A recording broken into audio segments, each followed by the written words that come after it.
Welcome, everyone, to our Pitch It Live. My name is Adam Belansky, and I am founder and CEO of Sierra Pacific Group. And we help technology business leaders leverage ConnectWise products to get the most out of their systems with proven best practices quickly and efficiently. We've done over 1,000 plus implementations and optimization projects. We have the answers, and we've done the hard work, so you don't really have to. I like that little intro, but I also am here with my buddy, Sean Lardo. How you doing, man?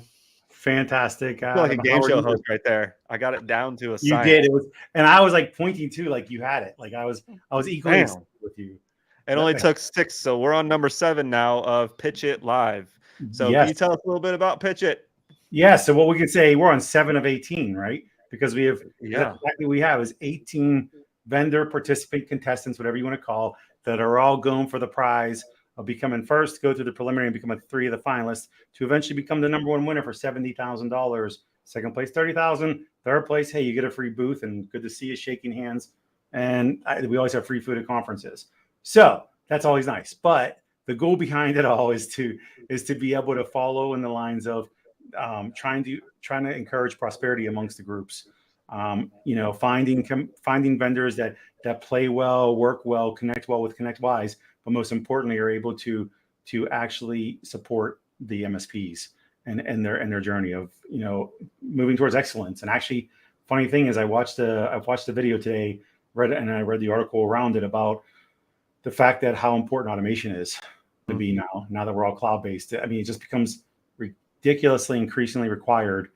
But that's a good thing, because if you learn how to do automation in the right places, you can actually hire skilled players and not so many mundane admin tasks people, and you can help raise everybody up in your organization too, and you can become repeatable and scalable. For sure. And to bring up, there's really kind of this vision that Jason McGee kind of put us on, these three core areas, and this is why I'm really excited about this, because it does, we as a consulting partner and implementation of ConnectWise, utilizing a lot of products that the marketplace creates. I'll let you take it from here. Sure. No. Yep, absolutely. So yeah, you're right. Jason McGee had put out there last year at IT Nation Connect the 3 promises, right? And honestly, we should all be following this anyway. It doesn't require anybody to tell us this, but the 3 promises are simple, easier to do business with, even more invested in the partner growth, and the more innovations faster. Now, and Pitch It is it's kind of a poster child for all the above. I feel like, I think we've talked about it before. I know I brought it up several times on this, but when it comes down to innovations, we're bringing vendors in with new products that are complementary. They are constantly working. They're agile as all. And so they're able to hurry up and build things, and they're building things off necessity. A lot of times these vendors are actually MSPs that built something that to solve a problem they had, and realized it's something that had a mass market appeal. So, and then the investment, Pitch It itself is a major investment from our company, between the manpower, the amount of money put involved, there's so many different pieces. It's a huge investment for us. So, keeping to the promise of that is exactly that. Everything is all in the efforts of the easier to do business with ultimately. It's a reality that's not it's not a one size fits all. We know that. It's not a one-stop shop for everything, but we can be as far as a product is concerned. But we're working in the world now where we're becoming a supply chain. That's what we are, and this supply chain, this economy we work in, is all about supply and demand. So we have to keep filling the coffers with the proper products, vendors, services, people like you guys. I mean, prime example of that, and try to give our MSPs as best of a chance to have a one-stop shop as possible. Oh, for sure. Definitely. But Sean, I love hanging out with you, love chatting with you, hosting this live. But we also have somebody here to actually be a contestant here and Pitch It and present himself. So without further ado, Patrick from Clearbench. How you doing, man? Evening, gentlemen. How are you? Yeah, good. Thank you very much. What's up, Patrick? Everything is up. Yeah, it's going. It's good. I've ended the day. I'm coming here to do this for an hour in the evening, which is quite nice. We're over in the UK here, so it's lovely to speak with you guys. Awesome, Patrick. Tell us a little bit about yourself. Techie. I've been an MSP owner as well. Still am an MSP owner for 12 years. Off the back of that, Clearbenchmark was created. So I'm first and foremost passionate about improving systems and services and improving the quality on the reputation of IT and managed service providers in general. So wrapped up over in the UK with the BCS, British Computer Society, and CompTIA over here in the UK as well with the ISAL and bits and pieces like that. I'm really just trying to improve the performance of and as I said, the perception of how we're all perceived and what we're trying to achieve and working together. That's Nice. awesome. That actually goes back to what I just said before. How many of our vendors were MSPs? Yeah, got bored or found a problem and got frustrated and felt right, we have to fix this because no one else is fixing it for us. Right. Well, you're at ground zero, so to speak. Right. You're seeing it. You're working it. You know, we can all speak in hyperbole and we can from ivory towers and say we think this is what needs to be done, but it's not until you're in the trenches that you do see. Absolutely, and I think, you know, the platform, the digital platform we now have, has, you know, almost formulated itself like 3 or 4 years ago in an Excel spreadsheet. In something that we needed this to talk to our clients. We needed a way to be able to run a journey and a relationship and get them to talk to us and understand what we were saying and why we were saying it. And you know, that flowed into something which was easier to then do, and it constantly improved to the point where this is something on its own. This has got legs. We need to do something with this, and that's where it came from. So let's talk about what has legs. Let's talk about what's the problem. What's the problem you solve first off? I think the problem we solve is communication. Right, 101. I think is basically what it is, and there was a real problem and terror both in the MSPs and in clients. They're scared of how they move people forward and how they create a consistent message and how they communicate that message in a fair way. The MSPs feel that, you know, they're constantly asking people to do stuff. It feels like they're going cap in hand constantly and asking to kind of, we need to do this, we need to do this, we need to do this. Why aren't you doing this? Why aren't you doing this? Why aren't you doing this? And they struggle to communicate the benefit of what they're trying to achieve. And then after they've achieved stuff, they struggle to show that benefit and give the reason why they want to stay with you. Because look at the last year, 2 years, 3 years. Look what we've done for you. Look where we've taken you from and to. Sure. And then on the other side, the clients don't care. They don't get it. They don't want to spend money, and they know they have to spend money, but they don't want to. And then internally, they have their own troubles, right? They've got to communicate from, you know, sometimes it's the receptionist, sometimes it's the operations director, sometimes it's the finance director, you know, to the people who actually hold the money and the purse strings. And then they've then got to justify the money they've spent. And again, we found that we were going to people asking for a project, you get it over the hill. And then you go and do that project, and then you'd be like, right, well, we'll do another one now. And they'd have to go back, and people are like, well, hey, but we spent loads of money on IT. You know, what do we want to spend money again for? Well, no. Sure. It's a continual, little and often. I always use the word little and often, you know, so you want to have those kind of regular conversations and keep those regular messages going out, both internally and inside the client. Sure. So what's the difference between, so it sounds like you're a mixture of project management in a way and also QBR in a way. Yeah, a bit of both. Yeah. I mean, the irony is that the product came out. Is there one more thing to add to? And almost like a sales enablement tool. Definitely sales enablement.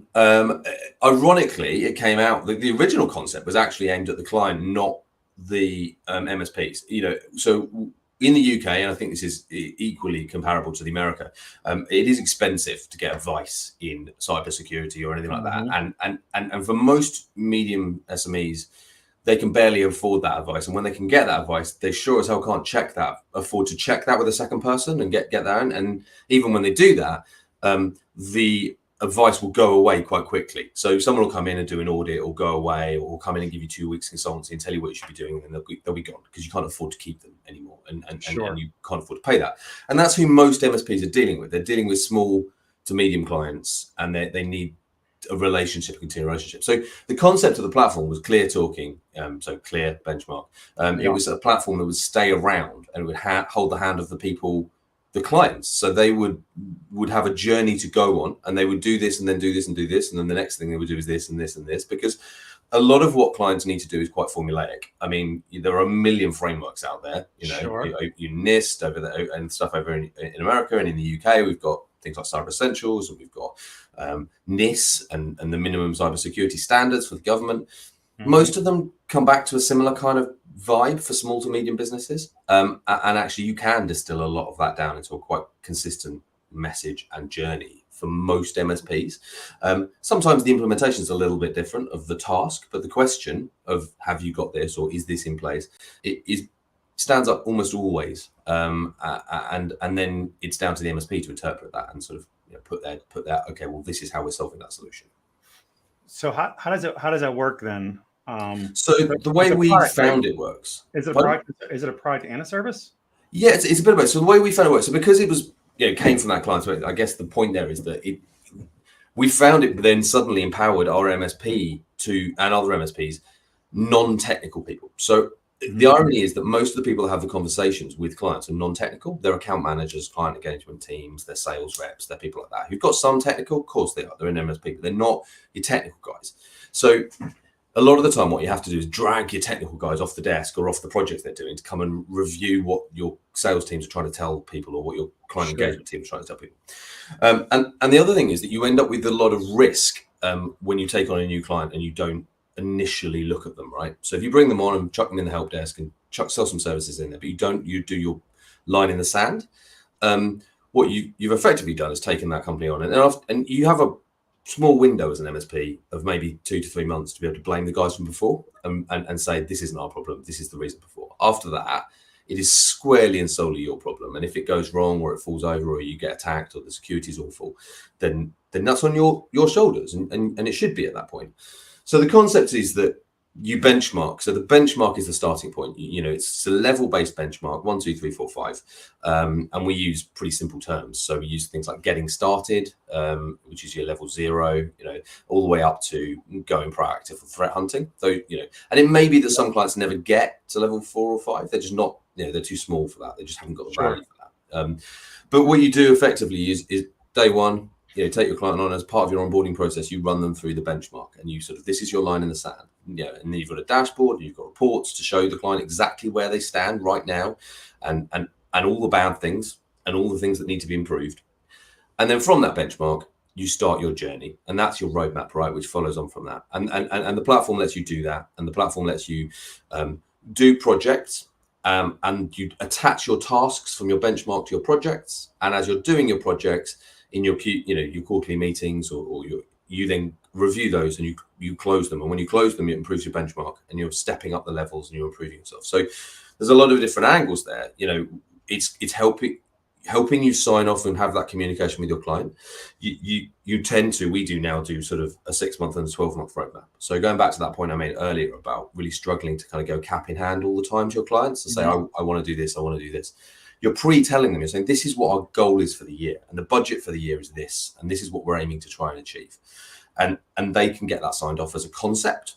So actually what you're doing is you're going to quarterly meetings and going, hey, so we did this last quarter, that went really well. We're signing these off now, and we're going to tick these off and say, well done. And look at this, the benchmark's gone up, and you're now better than you were before. And look at the improvement we've done for you. And by the way, we already said we were going to do these things next. You still cool with that? Yeah, great, fantastic, cool. I'm going to quote these up for you on the way out and sort these out for you and send these over your way. Yeah, to chime in a little bit, it sounds like it's like a QBR with some business intelligence and maybe like having some project plan around kind of bringing that customer through the client. Yeah, absolutely, that kind of thing. Okay. And I think the selling point in some respects for us has been, and we found is the ability to, the system has got pre-built, examples of what good, medium, low, unacceptable look like. So by doing that and having videos for all the different tasks and the things you should be achieving, you can send your non-technical people get a steer in the right direction for where they should be going and what's acceptable, what's not acceptable. So you're empowering your teams your non-technical teams to do this, and more importantly, your client can come into it, and the client can see the task, and the client can see what is acceptable and what's not acceptable, and the client can see the videos as to why it's important and why they should do that in plain, simple terms. So we're trying to take away some of that piece of the how do you communicate, how do you break the terms down to simplicity, because again, a lot of MSPs are started by a techie, and they don't quite know how to talk to clients, and they don't know how to have that communication. Adam's one. We just said this on a previous PitchIT, was like, I could send my kids to school based on that kind of thought of bringing in engineers, right? It's like, it's never running out. Always brand new MSPs spinning up, brand new engineers coming to the market, growing their businesses. And, it's exciting, but is that tech talk, right? It's engineer mindset. It's not the personable skills, the coaching, the consulting type, consultative approach. Yeah. And so Yeah. I'm going to ask you a tough question here, Patrick. Go for it. So what makes you different, or who are your closest competitors to your particular product? And what We've got truly makes you different? to our product. There's actually one who are quite in this, I think, are in this platform. So one who are already in PitchIT. There's a company who are quite similar to what we do. They're slightly different. They're differently formed in what they do. But there's a company who are going through this platform as well, and they call it the managed service platform, I believe they're called, and they have a thing called Humanize IT. We literally did that on Thursday last week. That was Cool. There you go. Right. And they're over your side of the thing. And actually, ironically, we'd never heard of them before. We came into PitchIT, which is interesting. Over in the UK, there are some people doing similar things. We have a thing called CyberSmart in the UK. They're very cool on what they do. What I tend to find, though, is that most platforms target security. That's all. That's their game. That's the plan. It's a security roadmap or a cyber roadmap. And I think that misses a massive trick, because if you are doing efficiency and you are doing IT right, and you're using vendor best practice and you're using the right things, there's a place for security everywhere, and there's a place for these frameworks, right? There's a place. But if you put NIST in front of any client, you've lost them before you started, right? What you need is to distill that into what's best practice. And I have an example of this. We have a client who we're like, we can't do anything. We've got a budget. We've got nothing. We can't do this. And actually, our benchmark covers like telephone systems. Like, are you using like a modern telephone system? Do you use SIP? Do you have, is your telephone system available to on people's devices when they're out and about? And they were red across the board. And when we dug into that, they were paying for an ISDN line, and they were paying for an old system. It was 10 years old. They were paying over £1,000 a month for that phone system. And this is a company which, for them, that's a lot of money. They're a small company. Yeah. And because we identified that, we were able to wipe that out, move them to Teams for 50 quid a month for their phone systems, save them 950 quid, put £600 into a budget for moving forward and improving themselves, and put, 550 quid back in their back pocket as an improvement. And that's because we didn't target security. We were targeting, the wider picture of what needs to be done. So I do think there's a place for that. And if you were doing that right, then security comes as a side effect of what you're trying to do. If you do things right in the first place and you target things right. The other example I use in the UK quite a lot, and we see this with a lot of MSPs, and I talked about this in the CompTIA ISO, is that we see a lot of people buy very shiny products. Sentinel-1, they buy, there's lots of them out there, right? And they sell them and they put them in and they maybe even configure them. But what they've not done is they've not made sure the client's got an IT policy, or they've got MFA turned on, or they've got the simple, really basic things that need to be done. And I can, sorry, go on. Yeah. Let me jump in for a second here.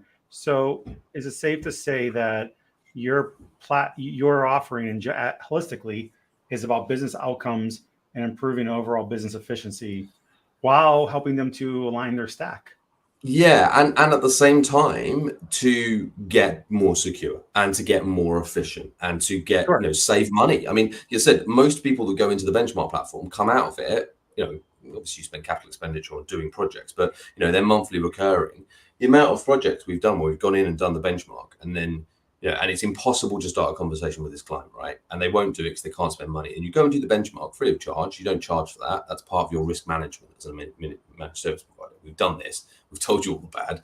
If you don't do anything about it, then that's on you. But we've told you this, and we want to move you forward.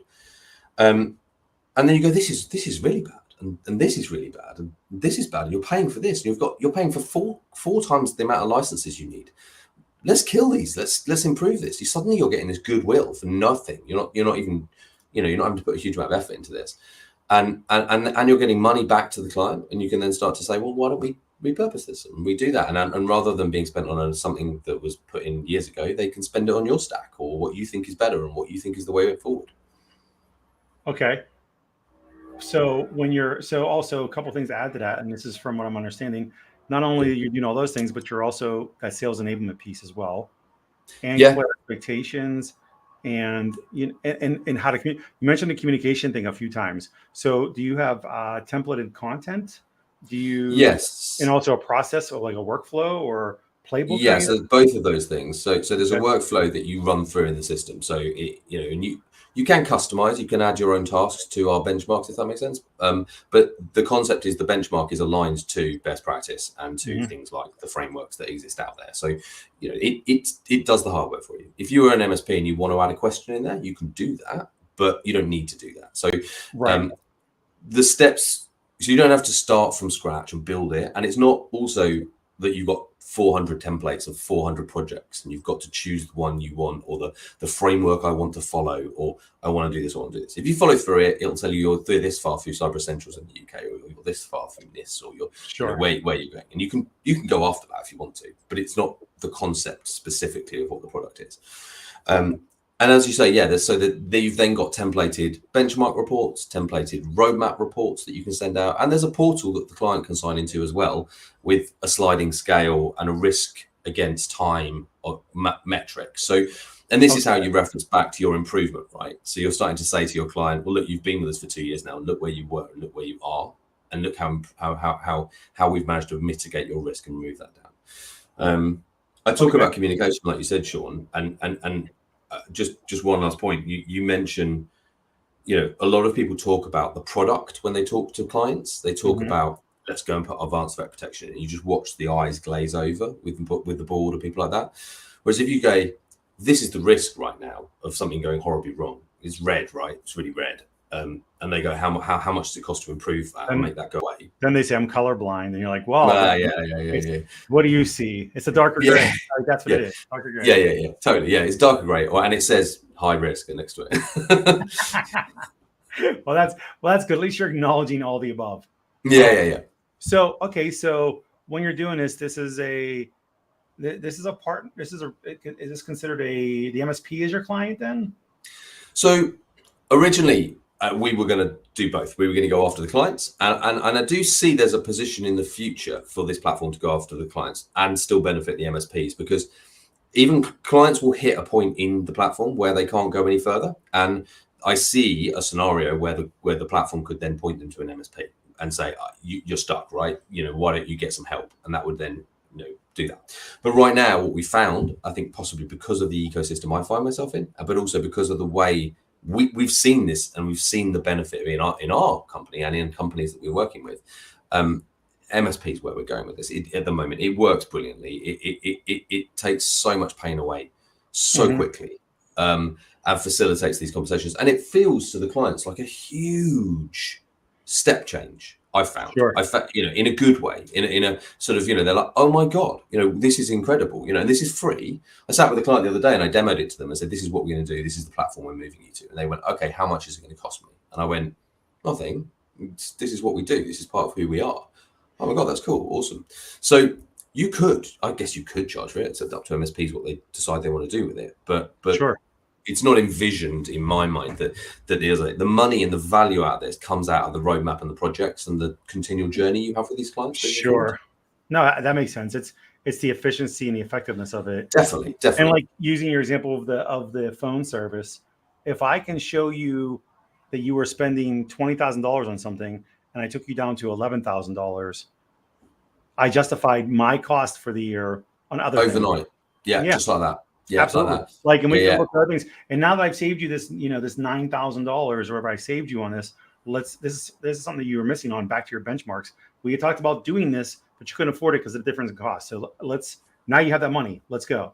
Yeah, and now we can start to do that. And I said we find that when we're doing these things, we tend to do 3 or 4 big projects over a year for a client, maybe multi-thousand projects for a client, and then we tend to do lots of little half days here and there where we say to them, hey, let's knock your Microsoft Secure Score off and let's make that better, because your Microsoft Secure Score is like 20. Let's go and get MFA turned on, put some conditional access in, let's get Geo in there, let's turn on the right things. Because again, and we'll do that for a day or half a day, and then the next month we might do, let's put external warnings on your emails, because again, there's a task in there. It's something you should be doing. It's really simple to do, and each one of them is a slight improvement both on efficiency and security and improvement. So the beauty then is that you don't have to be sitting there trying to sell to your clients multi-thousand project all the time. We have some clients who just do a day a month on a project.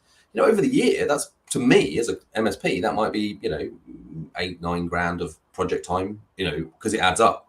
Yeah. And more importantly, that's a client who is far less likely to, I think this is the point we haven't touched on yet, the more you send your clients down this journey, the better they become, the more secure they become, the more stable and efficient they become, the more of your managed services they have in, and therefore the more standard the stack is that they've got, which means that your team and your support team, your managed services, really, or your reactive piece suddenly doesn't have as much to do, and what they do is on the same systems, so they're not having to constantly kind of go, oh, it's a Sonic Wall, oh, it's a WatchGuard, oh, it's a this, oh, it's a that, and learn from scratch every time. Awesome. So it's also predictive then. It's prescriptive rather. Let's use 100%. that. Are you now okay? Questions then. Are you tying in when you do the benchmark and everything else? This is based off business outcomes. Is there ever a time when it's based off of the technology you're using? Like in other words, if they use a certain stack, or does that change? No, there's a million different ways of solving anything. Okay. No, so the way the questions work, for example, using an example we said, do you have an external sender warning on your emails? How you achieve that is entirely up to you. You could do that through Office 365. If you happen to use Barracuda as your email security platform, you'd probably do it in that. If you were using a different email security platform. Another question, for example, and this is the point of the levels. Like one of the questions is like, do you have endpoint protection on all your devices? Level 1, yes or no. And I don't care what you put on there. If you're an MSP and you sell, Bitdefender, great. If you sell, level 2 is it a monitored and managed antivirus? If that makes sense. So this is your point. You're as you go through the levels, there's no point. And I found this. The original version was an Excel spreadsheet with 200, 300 tasks in it, and it was. Wow. I suddenly went, this is madness, because you can't do these 6 things until you've done this thing. These things all come after that. Yep. So why are we even talking about this or not looking at this later? Because it's scaring people and it's too far down the line, and it's wrong. Clients of MSPs don't have the budget, most of them, to say here's 100 grand, just make it all go away. They just don't have it. But if you can little and often continually move them and get them into this spirit of, IT is a continual process. We spend a little bit every month. We move to more of a recurring model rather than a than a fixed cost model, CapEx model. And that's what it used to be, right? Every 5 years you spend 50 grand on a server and a few things, and that's what you do. Nowadays, the stacks and Microsoft and all the vendors are pushing you that way anyway, into a subscription model. You do the same thing with the hardware. So, for example, we've got some clients who now put their laptops on it. So they, in the roadmap, every 3 months, we have a project to replace 3 laptops. And that's what happens. And over the 3 years, they replace all their laptops on a rolling basis in the same kind of concept. And again, from the client's perspective, this becomes budgetable. They suddenly know what their budget for the year is, what their overall IT budget is, because you catch all these little outliers and all these problems. And by the time you're 6 months or a year through this platform, the client knows what their budget is. The client knows what they were trying to achieve. The following year, it's rinse and repeat, and you're kind of continuing through this process and moving up and moving onwards. And they know where they are. I mean, if they get to level 2 and go, right, we're done, we don't want to do it anymore. You go, oh, okay, well, I don't think that's a good idea. And these are the reasons why not. Look at all these examples of why you shouldn't do that. But if you decide that's the where you want to be, then this is your risk score. This is what's going to happen. And this is the problem. So I'm telling you that now. And when you get attacked. Do you educate them on risk scores in regards to what it's going to do to affect them monetarily? Do you talk about the potential? Because, again, I can tell you, it's kind of like when you were a kid, your mother says, make sure you wear a helmet. Until you actually why do I do that? And it's only when you fall off that it's a problem, right? Exactly, right? Yeah. So, and so do you ever put that in a position of a discussion where it is, hey, if you don't do these things, you run the risk of downtime. And again, because it's a business conversation. So we'll use simple numbers. So you make $365 a year. That's $1 per day. So if you lost 10 days, you lost $10. So you're at $355. Can your business afford to do this?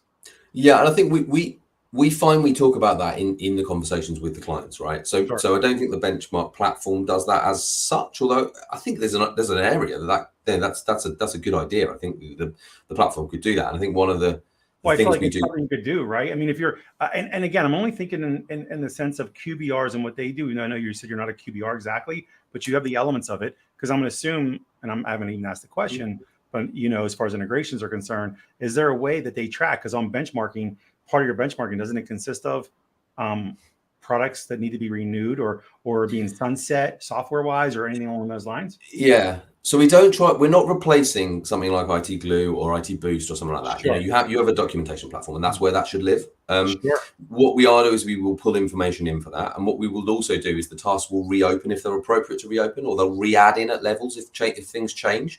So whilst you can add your own tasks and do things, the tasks will come back to life if they're appropriate to come back to life. IT policy is a prime example of that. You should review your IT policy every year, and you should say we've looked at that, we've checked that's good. What about renewals? Like because you're clearly discussing business outcomes, right? Well, so I see it slightly differently to that, because we don't. And maybe this is a UK thing to an American thing. We don't tend to tie people into long-term contracts. We have the proper English. So yeah. Yeah, you got the proper English. Yeah. You learn how to break it. Yeah, it was. You took something beautiful and then. But effectively, we don't do that. So all our managed services up and down quite regularly, and that's what they happen. And I guess the way we think about it is that most of what we do is in our stack. Right, and sure. It's a service we sell, and it's a thing that we do, and it's a Bitdefender we sell for antivirus, and we also sell that for SOC through the Fortify platform. Sure. And if you are with us as a managed service, we will, and you want antivirus, that's what we'll do for you, and then you will continue to do that, and we just charge you month until you decide that that's not what you want, or we. I think the other point which is really important about stacks is that I think you've got to build your stack with the concept that one day you may decide you don't want to sell that product. And when that happens, you should be able to say, we're selling you endpoint security. We're not selling you Bitdefender. Sure. So we're going to put web root in, and that's all coming out. And that's all going in. Let me clarify my question then, because I think I'm saying it wrong, or I'm disconnected. What I'm saying is, you're right. Endpoint, whatever, it doesn't matter what it is, Bitdefender, whoever it is, right? Because you're selling. Nobody knows who these companies are. Nobody knows. Sure. The end users don't know who ConnectWise is. They know who the I mean, they know us, right?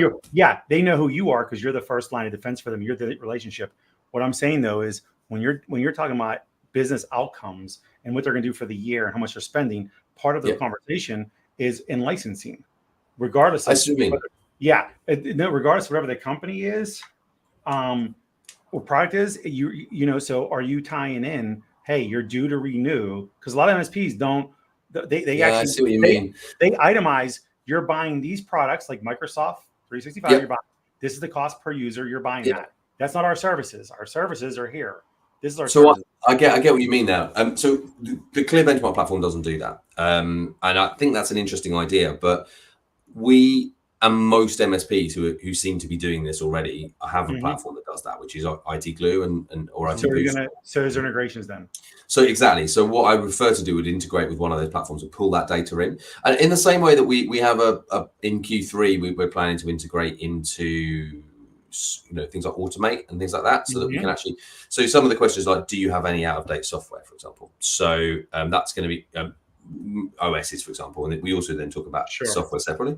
So that's a really simple one that we could solve for you, and we can tick and cross for you, because we can go and look in your Automate and say, no, it's all good. There's nothing in there that's bad. And the other really interesting thing about it is that changes, right? So, today, anything 2008 R2, Windows 7, that's bad. That's easy, right? But end of next year, suddenly 2012 R2 is all going out the door, and it's all good. So I think we can solve some of those problems. There is a lot of nuance to it, right? Because whenever these things go out, you can then buy extended support and things like that. So I think it's important that the system allows you the flexibility to be able to, you're right in there and actually have a human element to it. But we do want to make it so that you can solve as much of this as possible, and it automates as much as possible for you as well. Which makes sense. So it seems like there's an education piece for all the employees along with the end users, and with the workflow, with the product, with the ability to integrate.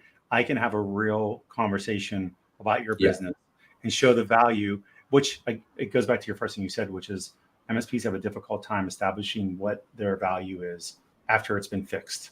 That's why break-fix made so much sense compared to managed services, because if something's broke, I fix, like a plumber or a mechanic or an electrician, you call them when there's a problem.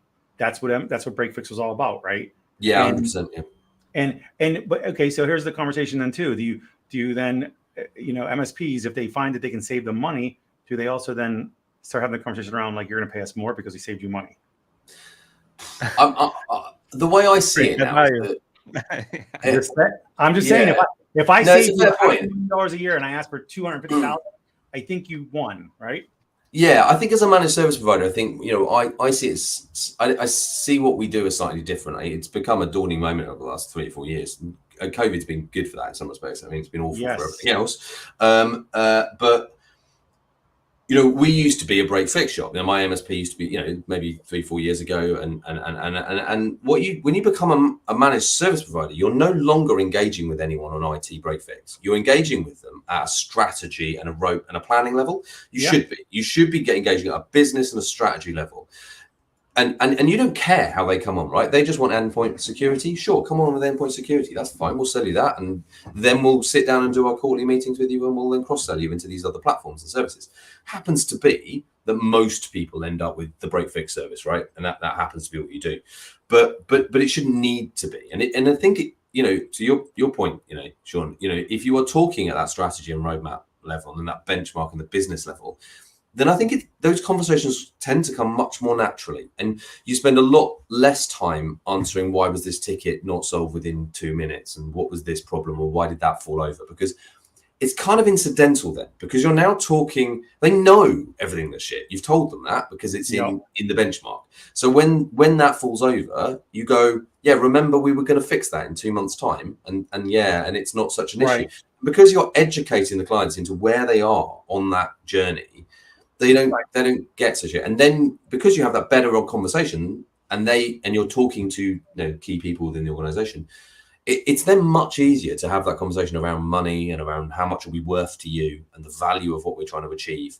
And on top of that, you will be turning over a ton more projects. Projects used to be really problematic for us because we never knew what we were going to get and when we were going to get it. It was like mythical. There was a million things to do out there. But were we going to get them? Were they going to close this month? How much did we need? What resource did we need to resource that? And then we'd have 2 months where we smashed it and we'd employ a load of people. And then we'd have 3 months where it was awful. And we'd be like, God, we're not going to pay these people. It's so different from the managed, from the contracted stuff. And the beauty of something like this, and is having that 12-month roadmap or even a 6 or 3-month roadmap, is that you can start to see ahead. And there's a dashboard in the platform with all your managed service providers, and it tells you what level they're in. But the bit which I really value is at the end of it, it says how much their roadmap's worth, and at the bottom of that there's a total that says this is how much money your clients have agreed they're going to spend with you over the next 12 months, or maximum 12 months.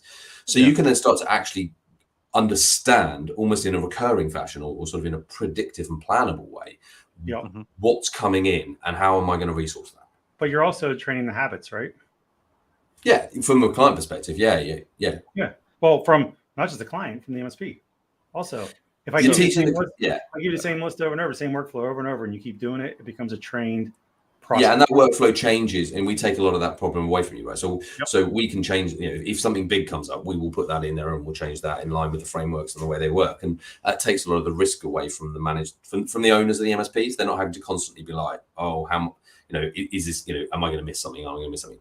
As I said, they can add tasks. They can go and put a task in if they want to do that. We would, we put that functionality in because it was requested and it was needed. And I do think we do have some clients that do that. They tend to be around stacks. It tends to be a case of more of a question around, we kind of want to sell this, or this is something we want to do, or something we want to achieve. But we tend to find that most MSPs don't need to massively customize it, certainly off the bat. And as I said, we've had this in a couple of MSPs in the UK, and most of their client services team have just kind of got it and gone with it. And the training has been relatively low level, relatively easy. And actually the introduction to the clients is almost, there's no, especially if you're not charging for it, right? We're going to give you this new service. Look at this nice shiny dashboard. We're going to benchmark you for free. Ta-da. And it takes away, sorry, John. I would say, so you mentioned dashboard a few times, right? So is this a standalone dashboard, or is it also have the ability to integrate into manage and whatnot? Or because, again, we're trying to solve the problem of not so many portals. Put it all back to one place. Yeah. So at the moment we have two standalone two dashboards in the platform. So one of them is the MSP dashboard, which is what you see at the master, and then we have the client one, which allows you which is useful to you as a managed service provider as well. It's more detail on the client, but also it's a portal that your client can log into and see their risk and reduction and all this kind of stuff. So again, that's nice, and that's something. Yeah, well, that is nice. It becomes like a shopping kind of. It's exactly like that, and they can see their benchmark, and they can put notes, and they can improve them. So I'll come back to your question in a second. We have a couple of clients who where we have internal IT, right, and they do stuff, and actually, so they and actually one of the clients we use this in most, they love this because it showed them what they should be doing, So they have all these internal resources, and internal resources are a nightmare. We know that they're kind of running around in circles a lot of the time. They need external advice and help, and that's why sometimes they employ a managed service provider. And sometimes they don't ask the question. You don't hear from them for 3 months, 6 months, and then when you hear from them, they've done all this awful stuff, and you're like, "Why did you do this? And what order were you doing it?" And and they still haven't turned on AMP multi-factor authentication, and they still haven't put advanced threat protection in 3 months. And the beauty here is that if you get yourself into that relationship, again, this is a portal they can use to steer their roadmap and their plan, and they can put their own projects in it, and they can put their own internal platforms in it. They can. So the roadmap can become a real collaborative piece with them putting projects in, you putting projects in. You know what they're doing, they know what you're doing. They're back and forth. Just to your point, though, we have a plan to integrate to BrightGauge at some point, and start to pull it back that way. So we use BrightGauge for our sort of Sentry dashboards. I definitely see the value in having a way of integrating and pulling that to a central dashboard. We'd like to look at something like Power BI as well at some point as well, so that people can pull stuff into something which is slightly if they've got their Power BI dashboards in Microsoft as well. But certainly with the stack and the way we're looking to integrate, the BrightGauge one is the critical one for us. Right. Okay. All right. Cool, Patrick. Thank you. So I actually haven't been able to talk for a bit, man. Sorry, Sean, you've been running this thing. Patrick, you just answering. I just not showing up. Yeah, sorry about that. I want to break it down to something simple. So you have a website. Can we check out a demo on your website and sign up immediately on there? Yeah. So there's a website. You can sign up for it, and we will provision a demo for you right at the bottom there. We'll provision a demo for you. You won't need to go through some awful sales process, and we can give you a trial for 30 days. So if you go to the website, there's an MSP section. You can go straight to the MSP section, work and sign in there. If you want to speak to anyone, obviously there's numbers and emails. Come talk to us. We're normal human people, even over in the UK. Normal. You're using that loosely. Loosely. Yeah. And we are planning. So we're working with ConnectWise on this, right? So for us, it's really important that this works both in America and the UK as well. So we are looking at the different frameworks in the different countries to make sure that we're doing. We're so aligned in the way we do these things anyway. The CompTIA ISAO is cross-border. That's how it works. If you look at things like the National Cybersecurity Center and over in America, it's very integrated in the way that we work. So these frameworks are pretty universal, but we are making sure that the platform will do both sides of the pond. But we welcome more input from everyone, and I think that's really important for us. We're really, really up for improving and moving the system forward constantly. So we're not stopping, and we don't want to stop where we are. It is what it does. It is we have a platform which has got a full flow in it, including dashboards, and it does it really well. But we have a million ideas that we want to put into this, and I think but it's sometimes you develop these things in your own heads, and you think we're geniuses. This is amazing. Look at what we've created, and actually it's only when you get it out there and you get what we call I guess a critical friend. Okay, so let's stop that right there for a second. So yeah, because we are all relatively slow when it comes to certain things we think we're geniuses. Yeah, it's not applicable, right? So is there a way for people to communicate to you? Do you take on feature requests? Yeah, absolutely. So feature requests are really important to us. We have like a help button. You can go into the dashboard and communicate with us through the help platform, but also you can just email us directly on the emails. We'll come back to you if you've got an idea. We have one MSP. We've already got 2 MSPs who've already suggested things, and they're sitting in the benchmark in the platform already because they were such good ideas. We're trying to avoid custom requests. So if it's something that isn't going to work for everyone, then that's a little bit harder to do. Sure, of course. Because we want this to work for everybody. Most ideas are pretty kind of like, that's a great idea. Why didn't we think of that? Or we've already got that on the roadmap. Actually, that's coming. That's where it is. So the next quarter is very much about integrations with ConnectWise and the platforms and things like that. And that we're already undergoing at the moment. But the following that, we've already got a reiteration of the roadmap coming out. We've got some more functions around the benchmarks and the tasks that are coming through the door. And they're all things that come from real world experience. Nice. Yeah, we're very much up for collaboration and getting out there, because the platform has been developed up to this point through MSPs in the UK and where we are and collaboration. We're coming out of the shadows more in the last 6 months to a year, and it's only when you get those critical friends who are the people who are going to come in and be helpful, but also critical of the platform and say, yeah, that could be better. Or that's a little difficult to do. Could we do the flow a bit differently there? That we're going to be like, yeah, that's a great idea. We can make this better. Yeah, for sure. Thanks, Patrick. So we also, I'm trying to get a wrap here. So tell us a little fun fact about yourself.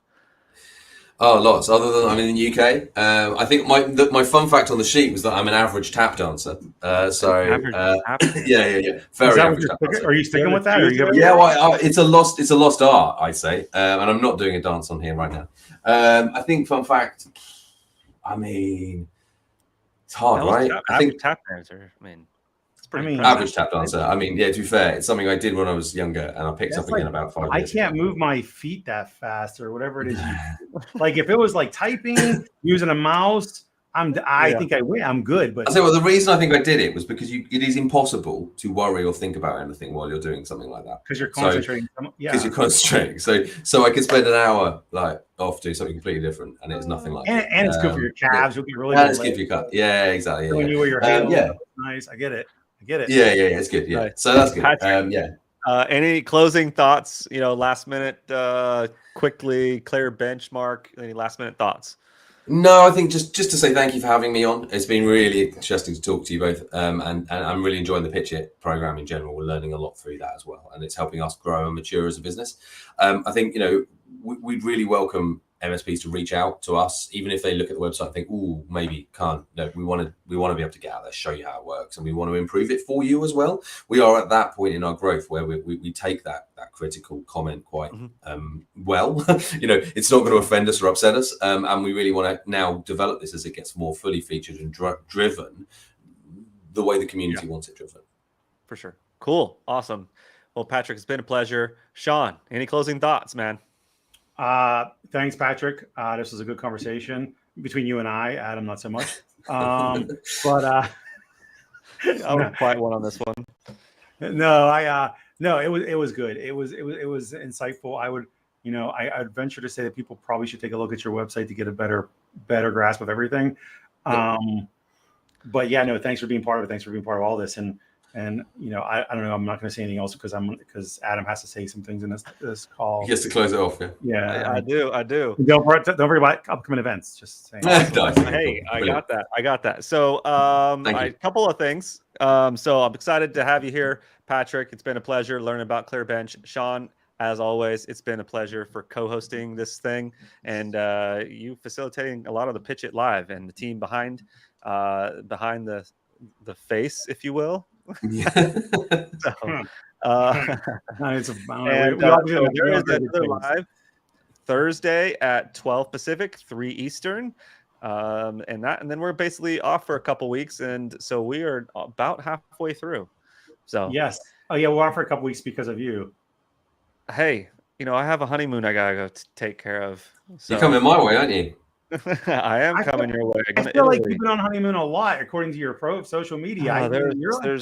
I'm traveling a lot. I just don't know I don't even know how you decipher like what's honeymoon and what's not honeymoon, because I thought I don't know. I thought is this like dinner and supper, same thing? It's like honeymoon and honeymoon. I don't even know how to rap with you. Just keep going like that. You just keep bantering. You're gonna have an awesome time in Italy, man. Awesome, guys. So check us the recording live. If we didn't get to your question today, check us out. It's gonna be posted on YouTube, LinkedIn, and Facebook group ConnectWise Boss, ConnectWise Tips and Tricks. And I really appreciate everybody. Peace out, enjoy, and see you guys on Thursday, 12 Pacific, 3 Eastern. Ciao.